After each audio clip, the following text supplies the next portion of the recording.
오늘 우리에게 주시는 하나님의 말씀은 구약성경 창세기 12장 1절에서 9절의 말씀입니다. 창세기 12장 1절에서 9절의 말씀, 구약성경 14페이지입니다. 저 여러분이 한 절씩 교독하신 후에 마지막 절은 함께 읽겠습니다. 여호와께서 아브라함에게 이르시되 너는 너의 고향과 친척과 아버지의 집을 떠나 내가 내게 보여줄 땅으로 가라.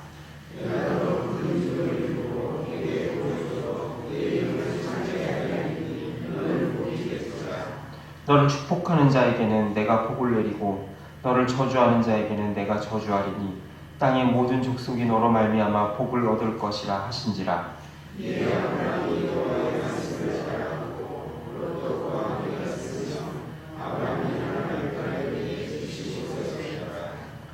아브라함이 그의 아내 사레와 조카 롯과 하란에서 모은 모든 소유와 얻은 사람들을 이끌고 가나안 땅으로 가려고 떠나서 마침내 가나안 땅에 들어갔더라.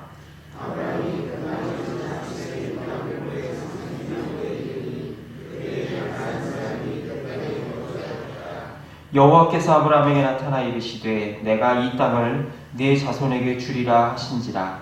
자기에게 나타나신 여호와께 그가 그곳에서 제단을 쌓고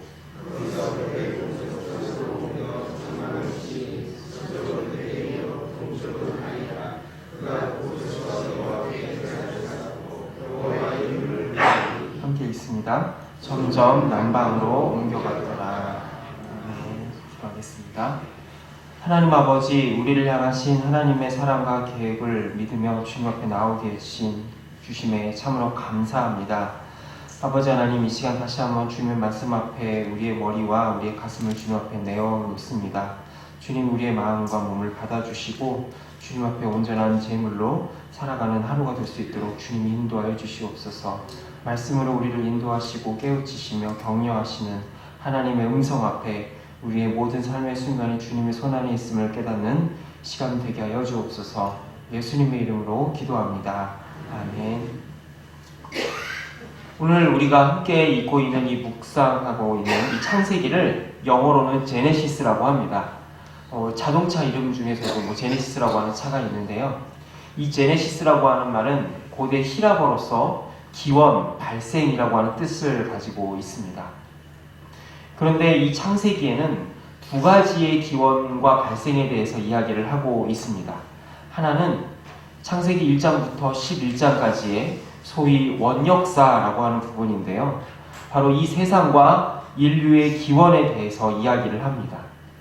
이 세상과 인간이 어떻게 창조되었으며 지금에 이르게 되었는지를 이야기하고 있습니다. 하나님이 7일 동안 이 세상을 창조하시고 당신의 형상을 닮은 인간들을 만드시며 그들에게 생육하고 번성하여 땅에 충만하라라고 복을 주셨습니다. 그런데 죄로 인하여서 이 모든 것이 망가지고 말았죠. 이러한 인류의 파멸은 노아의 홍수에서 절정을 이루게 됩니다. 그 이후에 구원받은 노아의 후손을 통해서 번진 그 인간들은 하나님의 말씀을 따라서 번성한 것이 아니라 또다시 바벨탑을 쌓게 돼서 바벨탑을 통해서 하나님을 대적함으로 말미암아 뿔뿔이 흩어지는 그런 비극을 맞게 되지요. 결국 하나님은 이렇게 하나님을 떠난 인류를 대신해서 또 하나의 새로운 인류를 창조하기로 결심하십니다. 그것이 바로 오늘 우리가 함께 읽은 12장부터 시작하는 아브라함과 그의 후손인 이스라엘 백성들의 기원에 대한 이야기입니다.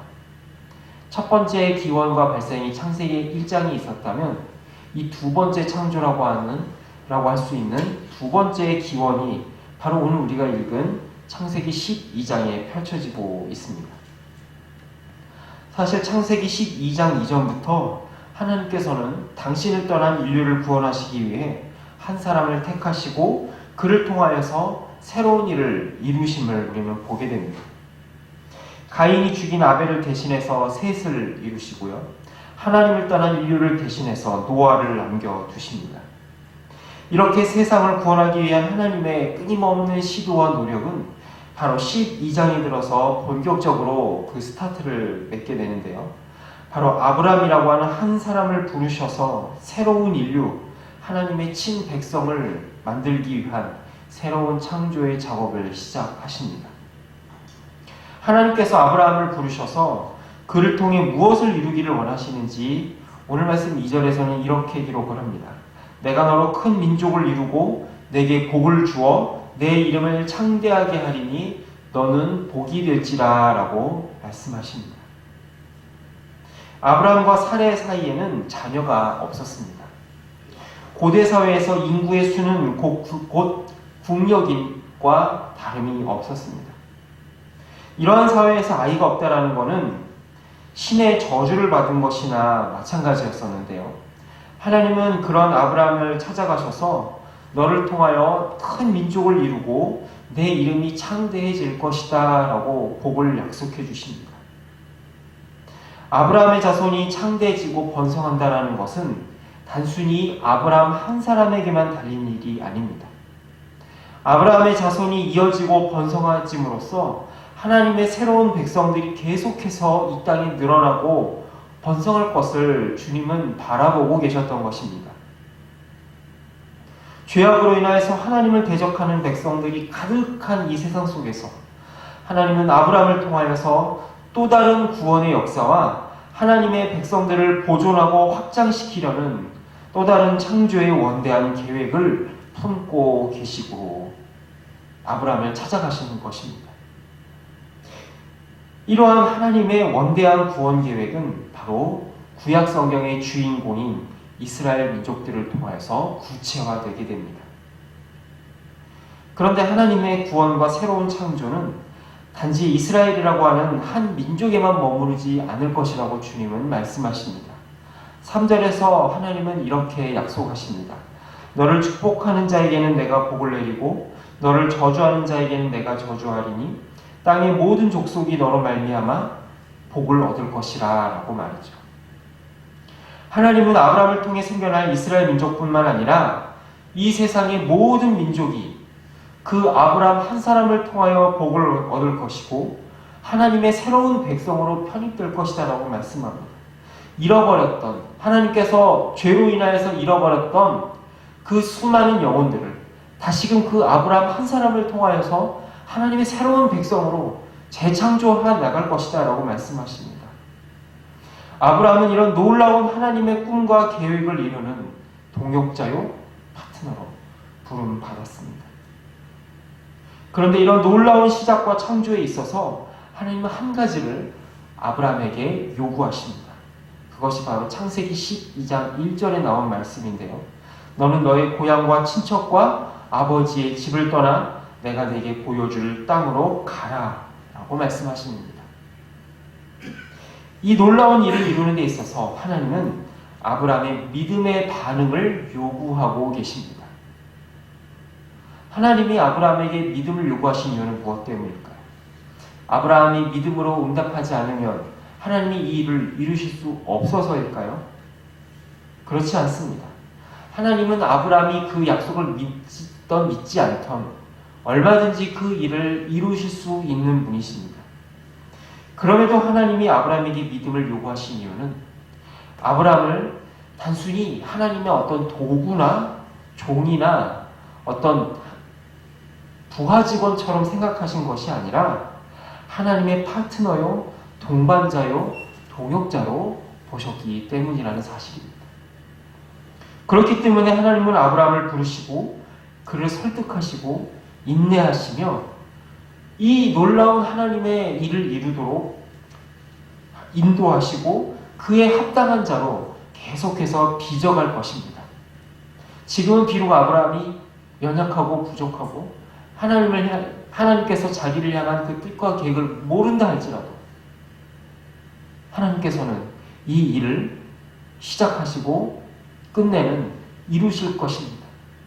우리는 창세기 12장 이후에서 아브라함과 하나님과의 계속 여정에서 이러한 놀라운 하나님과 아브라함의 발걸음과 동행함을 볼 수 있게 될 것입니다.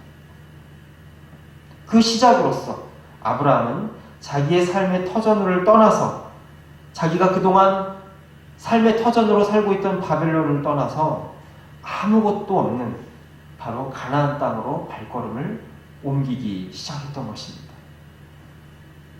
아브라함을 통해 새로운 하나님의 백성을 이루고자 하셨던 이러한 하나님의 꿈은 계속해서 이어져서 오늘 우리들에게 마침내 이어지게 되었습니다.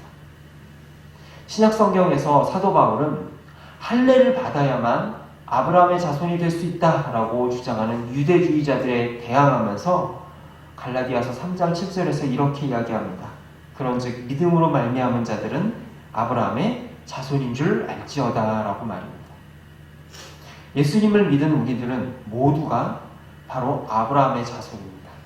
바로 창세기 12장의 축복이 이루어진 놀라운 열매의 실체들이 바로 이 자리에 함께한 우리의 모두라는 사실입니다. 그러나 창세기 12장의 놀라운 창조의 역사는 단지 아브라함에게서만 그치는 것이 아닙니다. 아브라함을 부르신 하나님은 오늘 우리를 제2의 아브라함으로 부르시는 줄로 믿습니다. 그래서 우리를 통하여서 또 다른 믿음의 백성들을 이루고 세상이 복을 받는 놀라운 언약의 주인공이 되도록 우리를 부르시는 줄로 믿습니다. 그렇다면 이 일에 우리는 어떻게 응답해야 될까요? 아브라함처럼 내가 안전하다고 생각했던 나의 인간적인 본토와 친척과 아버지의 집을 떠나 새로운 곳으로 믿음으로 나아가는 것입니다. 비록 그 믿음의 분량이 처음에는 작을지라도 아브라함을 아브라함으로 변화시킨 그 놀라운 하나님의 역사가 바로 오늘 우리들에게도 이어지게 될 줄로 믿습니다. 그래서 마침내 우리를 통하여 또 다른 하나님의 나라가 계속해서 이루어지게 될 줄로 믿습니다. 이 시간 함께 기도하실 때에 아버지 하나님, 우리를 통하여 하나님의 역사가 이루어짐을 믿음으로 바라보게 하여 주시옵소서. 그래야 이 놀라운 하나님의 부르심과 계획 앞에 믿음으로 응답하는 자 되게 하여 주시옵소서. 비록 지금 우리의 믿음이 작고 연약할지라도 끝내는 이 일을 이루고 역사하실 하나님의 뜻을 믿음으로 동참하는 놀라운 은혜를 우리에게 허락하여 주시옵소서. 함께 기도하시겠습니다. 또한 이 시간 특별히 이 세계와 민족을 위해서 함께 기도하실 때 이란과 이스라엘의 전쟁이 계속해서 격화되는 중에 있습니다. 비록 눈에 보이는 현실은 그들이 계속해서 전쟁으로 다투고 세상이 어두워지고 있지만, 그러나 하나님 그 민족 가운데 다시 한번 아브라함과 같은 새로운 하나님의 백성들을 일으키셔서 그 전쟁이 그치고 새로운 하나님의 평화의 역사가 시작될 수 있게 하여 주시옵소서. 함께 합심하여 기도하도록 하겠습니다. 살아계신 아버지 하나님, 이 시간 간절히 소망하며 기도하며 아버지 앞에 나아갑니다. 아버지 하나님, 우리를 통하여 하나님의 역사가 이루어짐을 믿음으로 바라보게 하여 주시옵소서.